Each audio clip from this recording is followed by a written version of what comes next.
just gonna put some glue here.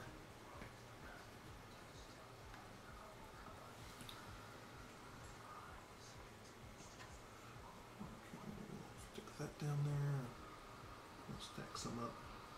And I always hated the single level stuff, where everything is always at the same height. It just doesn't. All right. Next, all that's left to do now is put a little bit of rock around the outer edge. So I'm going to find me something to sprinkle my rock in. I've got a trusty Tupperware bowl. And what we'll do, make sure this will fit in there. It looks like it will. I'm going to put a little bit of glue around the outer edge.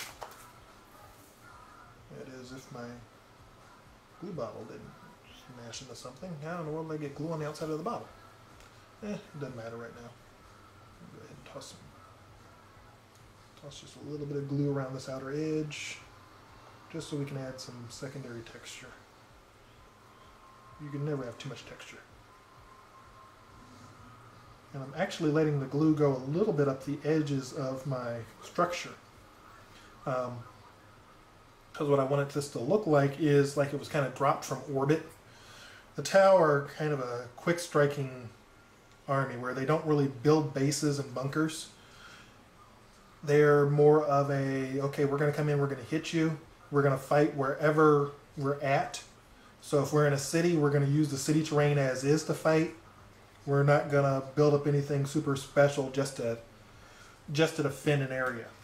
It's not really worth it in their eyes. They figure you're better off if you hit your enemy quick and fast. Well, what better way to hit your enemy quick and fast than to line up a whole series of bunkers that you can drop from orbit or from an aerial vehicle, which Tau have plenty of. They're one of the few armies out there that actually understands that, hey, air superiority does have its benefits.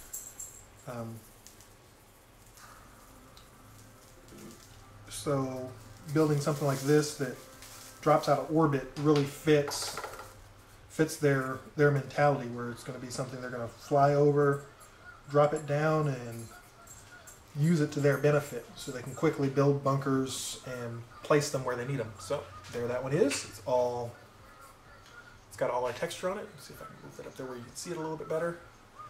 And all that's left now is to let it dry.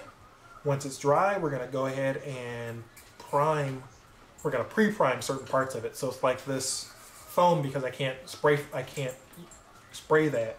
I'm going to go ahead and hit that with a coat of either, it's like I've got a big bottle of black paint here, so I'm probably going to just paint it on.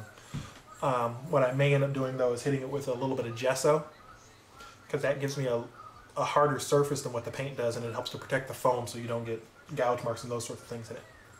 So I'm going to go ahead and clean up and let this dry, and next time you see it, it'll be in primer.